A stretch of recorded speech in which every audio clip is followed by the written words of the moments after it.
Hello students, कैसे हैं सब बेटा। आज हम नेगोशिएबल इंस्ट्रूमेंट्स जो एक्ट हमने स्टार्ट किया था बेटा, उसका सेकंड चैप्टर कर रहे हैं, जो है promissory notes, bill of exchange and cheques. तो फर्स्ट जो है हम प्रॉमिसरी नोट डिस्कस कर रहे हैं कि प्रॉमिसरी नोट है क्या है। वेरी इंपॉर्टेंट चैप्टर बेटा, लॉन्ग क्वेश्चन बहुत बार इस चैप्टर में से आता है। A promissory note is defined by section 4 of the negotiable instrument act as an instrument in writing, वो इंस्ट्रूमेंट जो राइटिंग में है, not being a bank note या करेंसी नोट की बात नहीं कर रहे, कोई भी ऐसा इंस्ट्रूमेंट जो राइटिंग में है, कंटेनिंग एंड अनकंडीशनल, उसमें क्या कंटेन है, अनकंडीशनल अंडरटेकिंग है एक पर्सन के द्वारा जिसको उसने साइन किया है, signed by the maker to pay a certain sum of money, कि इतने सम ऑफ मनी मैं पे करूँगा ओनली टू इस पर्सन को जिसका नाम लिख रहा हूँ, और टू द ऑर्डर ऑफ, जा उस पर्सन के ऑर्डर पे किसी और को पे करूँगा, सर्टन पर्सन को, और to the bearer of the instrument, जा जिस बंदे के हाथ में ये इंस्ट्रूमेंट होगा जो पेमेंट डिमांड करेगा, तो उसको हम बोलते हैं प्रॉमिसरी नोट। इट मीन्स उसमें एक अंडरटेकिंग की, बंदे ने प्रॉमिस किया, जिसने उसको बनाया है उसने उसके नीचे साइन किए हैं कि पर्टिकुलर पर्सन को मैं इतने सर्टन सम ऑफ मनी है जो दूंगा, जा उसके ऑर्डर पे जिसको वो बोलेगा उसको मैं ये मनी दूंगा, जा जो बंदा जिसके हाथ में ये इंस्ट्रूमेंट होगा उस बंदे को मैं पेमेंट है जो दे दूंगा। That is called promissory note. उसमें प्रॉमिस किया गया हो, अंडरटेकिंग की गई हो। एग्जाम्पल्स दे रखी हैं, देखिए कुछ प्रॉमिसरी नोट्स की। फर्स्ट है I promise to pay B और ऑर्डर, मैं प्रॉमिस करता हूँ कि मैं बी को या उसके ऑर्डर पे जिसको वो बोलेगा 500 रुपये दूंगा, तो this is promissory note. Second, I acknowledge myself to be indebted, मैं अपने आप को ये मैं एक्नॉलेज करता हूँ कि मैं बी का देनदार हूँ 1000 रुपीज़ का, जो कि to be paid on demand, मैं उसकी जब वो मांगेगा दे दूँगा, और फॉर वैल्यूज़ रिसीव्ड, जो वैल्यू मैंने उससे कोई चीज़ रिसीव की थी उसके बदले में मैंने देनी है, और मैं उसको ये पैसे जब वो मांगेगा तब दे दूँगा। That is called promissory note. Second, third है मिस्टर BIOU ₹1000, ये प्रॉमिसरी नोट नहीं है बेटा, क्योंकि इसमें कुछ भी डिफाइन नहीं किया गया, कोई भी चीज़ सर्टन नहीं है। थर्ड है, फोर्थ है I promise to pay B ₹500, यहाँ तक ठीक है, and all other sums which shall be due to him, और जो भी कुछ उसको देना बाकी पेंडिंग है मैं वो भी उसको दे दूंगा। तो यहाँ पे अमाउंट सर्टन नहीं हो पाई कि उसने और कितना कुछ देना है, तो ये प्रॉमिसरी नोट नहीं है। Next, I promise to pay ₹500 first deducting there out any money which he may owe to me, कहता कि मैं 500 रुपये बी को दे दूंगा, प्रॉमिस करता हूँ, लेकिन पहले मैं वो पैसे काटूंगा जो मैंने उससे लेने हैं, तो ये भी प्रॉमिसरी नोट नहीं है क्योंकि इसमें अमाउंट फिर भी सर्टन नहीं हो पाया। आई प्रॉमिस टू पे ₹200 7 days after my marriage with C, मैं कहता उसको 200 रुपये दे दूंगा बी को 7 दिनों बाद जब मेरी मैरिज सी से होगी, तो ये भी एक प्रॉमिसरी नोट नहीं है। तो ये जो है इसमें फर्स्ट और सेकंड जो है बेटा ए एंड बी वो प्रॉमिसरी नोट है, बाकी जो है प्रॉमिसरी नोट नहीं है, उनमें कोई ना कोई कमी है। सेकंड है आपके पास parties to a promissory note. तो प्रॉमिसरी नोट हमने डिस्कस किया होता क्या है, उसके बाद हम करें कौन कौन सी पार्टीज होती हैं। तो प्रॉमिसरी नोट को बनाने के लिए दो पार्टीज हैं बेटा, एक है मेकर जो प्रॉमिसरी नोट बनाता है, लिखता है, और पेई जिसको पेमेंट रिसीव होनी है, जिसको मिलनी है। The person who makes the promissory note is called the maker, and the person to whom the payment is made, और जिसके ऑर्डर पे आगे पेमेंट की जानी है दैट इज कॉल्ड पेई।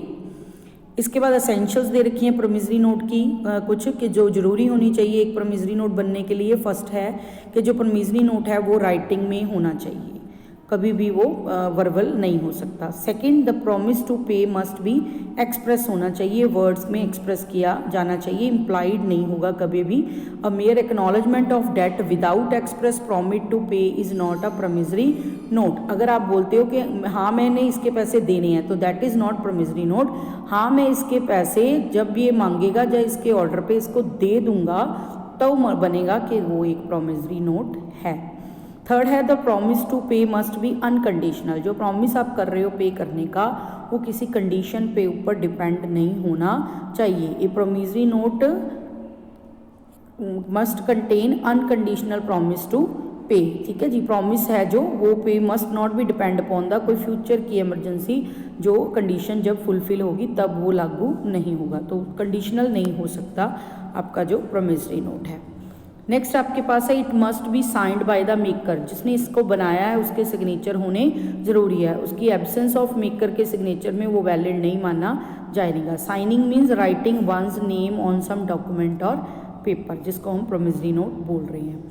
नेक्स्ट है the maker must be certain, जो पर्सन है मेकर है ऑफ द प्रोमिसरी नोट वो सर्टन पर्सन है जो होना चाहिए। The maker of the note must be definite, the note must show on its face the person who is liable as a maker, तो उसके heading है जो उस पर पता होना चाहिए कि कौन पर्सन है जो वो मेकर है इस बिल का। The maker is taken as the certain it from the description of the maker, sufficient indications follow about the identity of a person कि ये पर्सन एग्जिस्ट करता है, तो उस पर्टिकुलर पर्सन को सर्टन होना ज़रूरी है। प्रॉमिस मस्ट बी टू पे अ सर्टन सम, सर्टन मतलब डिसाइडेड मनी होनी चाहिए। हमने पहले एग्जांपल्स की जिसमें उसने बताया नहीं था, उसने कहा था मैं 500 रुपये दे दूंगा बी को, लेकिन जो पैसे मैंने उससे लेने हैं वो काट के, तो वो सर्टन सम नहीं है। तो मनी की अमाउंट है जितनी पे की जानी है वो क्लियर होनी चाहिए प्रोमिसरी नोट में। नेक्स्ट है the promise should be to pay money and money only, जो प्रोमिसरी नोट है वो क्या पे करने के लिए बना है, सिर्फ मनी की फॉर्म में अगर आपने कुछ पे करना है तब। अगर आप कहोगे मैं उसको अपना नीला घोड़ा दे दूंगा, मैं उसको अपनी रेड कार दे दूंगा, तो वो प्रोमिसरी नोट नहीं बना। Promissory note should be for payment of money only. Next है द पेई मस्ट बी सर्टन, जैसे मेकर सर्टन होना चाहिए वैसे ही जो पेई है वो भी सर्टन पर्सन होना चाहिए। It is essential to the validity of promissory note that the person who is to receive the money should be capable of being ascertain from the instrument itself, उससे पता चलना चाहिए कि किस बंदे के बारे में बात हो रही है, कौन पेई है। Where your document does not specify the person whom the money is to be paid, it is not a promissory note। तो जो पेई पर्सन है that should also be certain।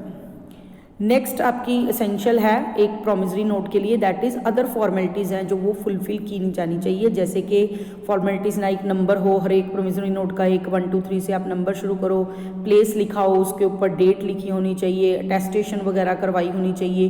तो ये फॉर्मेलिटीज़ हैं जनरली पूरी होनी चाहिए, क्योंकि अकॉर्डिंग टू लॉ ये ज़रूरी नहीं है पर ये फॉर्मेलिटीज़ हैं जो वो अपने आप में पूरी होनी चाहिए। It may be payable on demand और after a definite period of time, तो कोई भी टाइम अगर मेंशन नहीं है तो एक डेफिनेट पीरियड टाइम के पास हो सकता है, या फिर जो है वो जब डिमांड करेगा तब हो सकता है। It can not be made payable to bearer on demand, लेकिन जो प्रोमिसरी नोट है वो बीरर को ऑन डिमांड पेबल नहीं है, उसके लिए पर्टिकुलर कोई डेट या टाइम या कुछ फिक्स होना ज़रूरी है।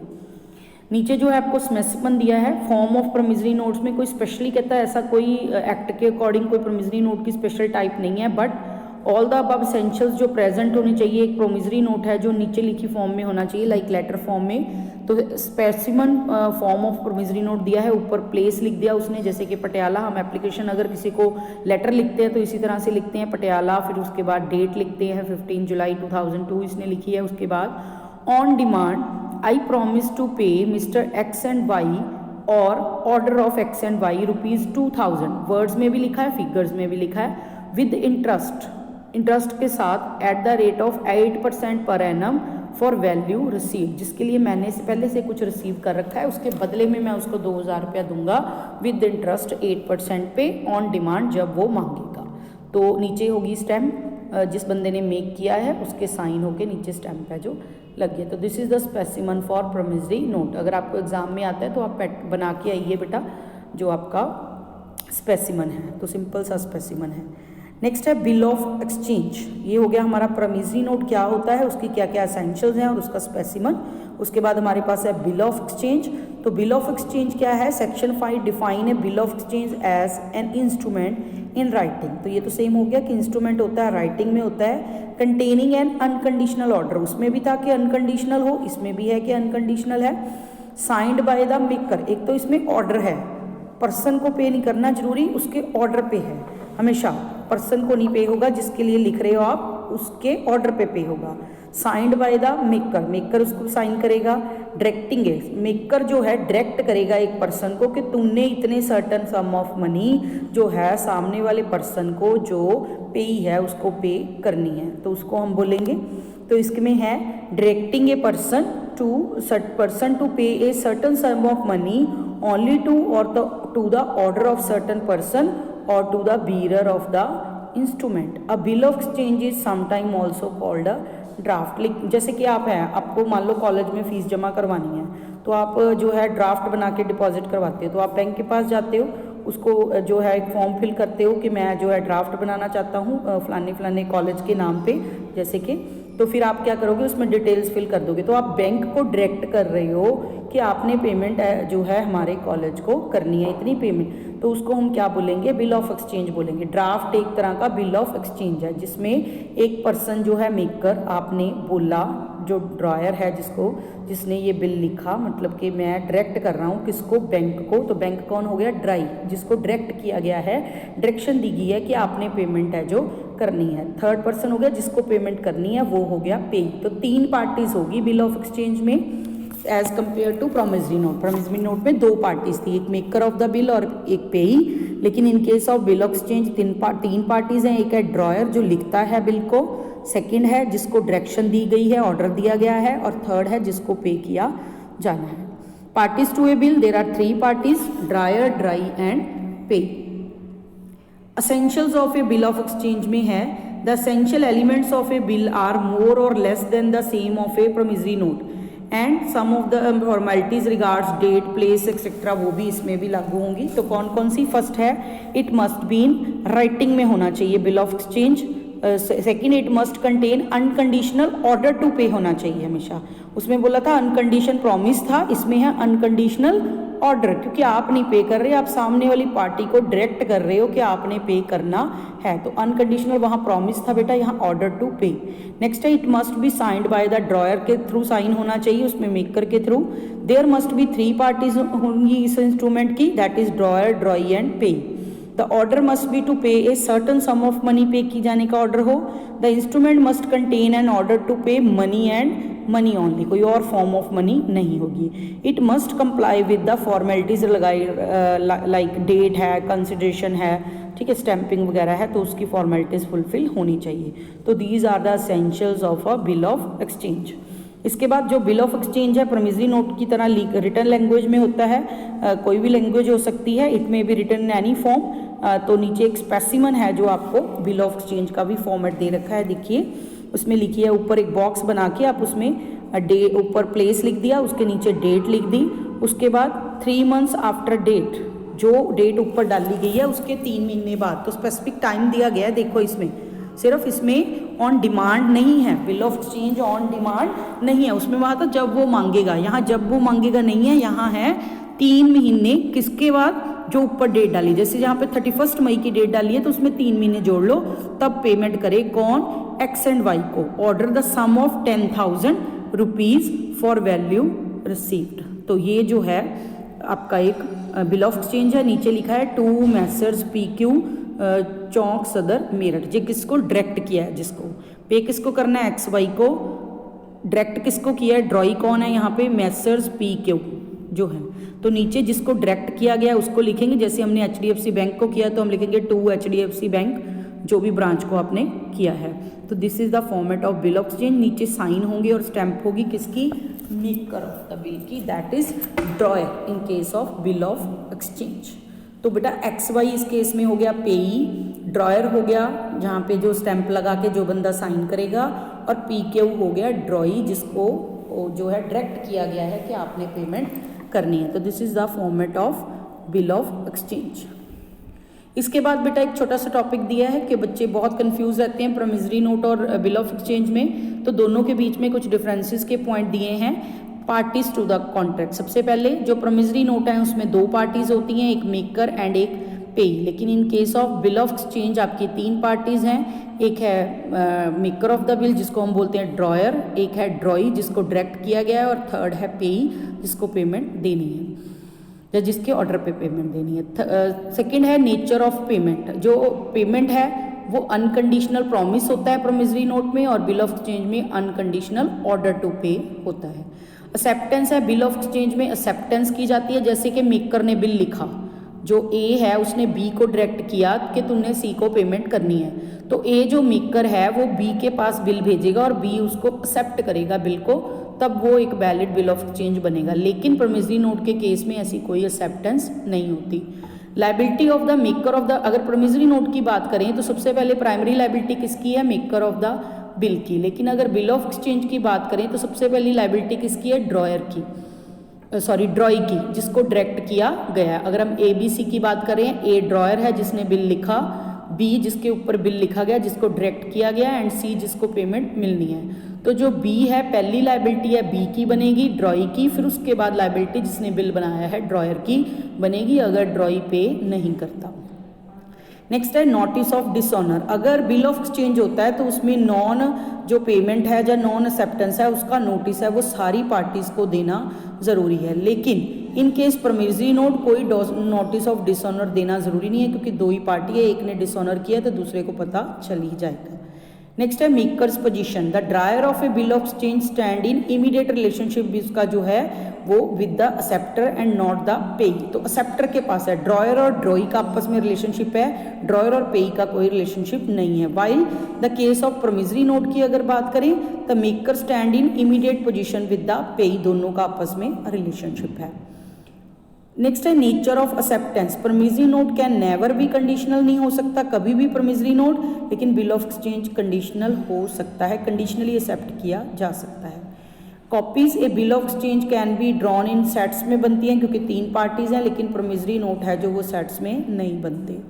Payable to bearer, a promissory note can not be made payable to a, bearer को पे नहीं होता, जो प्रोमिसरी नोट है पेबल ऑन डिमांड नहीं है बीरर को। वाइल जो हमारा बिल ऑफ एक्सचेंज है प्रोवाइडेड जो है वो बीरर को डिमांड पे मिल सकता है, लेकिन ऑन डिमांड नहीं हो सकता। Not payable to bearer, bearer को दे सकता है पर उसकी टाइम मेंशन होनी चाहिए, ऑन डिमांड नहीं हो सकता, बीरर को टाइम बाउंड होगा। Payable to maker, in a promissory note the maker can not pay to himself, promissory note खुद अपने आप को मेकर पे नहीं कर सकता। लेकिन in case of bill of exchange three parties हैं तो जो आपका मेकर ऑफ द बिल है ड्रॉयर और पेई वो सेम पर्सन हो सकता है, मतलब कि पेई ने ही बिल लिखा हो और डायरेक्ट किया हो बी को कि तुमने पेमेंट है जो वो करनी है ए को, तो ए और सी सेम बंदा हो सकता है, that is the maker of the bill and पेई ऑफ द बिल। नेक्स्ट है प्रोटेस्ट। फॉरेन बिल्स जो भी होते हैं मस्ट बी प्रोटेस्टेड, डिसऑनर अगर होता है उनका तो उनके लिए सबसे पहले उनको प्रोटेस्ट कराना लॉ के अगेंस्ट जरूरी है। अगर सामने वाली पार्टी उस बिल को मुकर जाती है, डिसऑनर कर देती है, लेकिन प्रोमिसरी नोट के केस में ऐसा कोई प्रोटेस्ट की जरूरत नहीं पड़ती। नेक्स्ट है applicability of certain provisions like presentment करनी है एक्सेप्टेंस के लिए, ऑनर कराना है, वो सारी इसमें होती हैं बिल ऑफ एक्सचेंज में, लेकिन प्रोमिसरी नोट में ऐसी कोई भी एप्लीकेशंस जो हैं सर्टन प्रोविजंस की नहीं होती।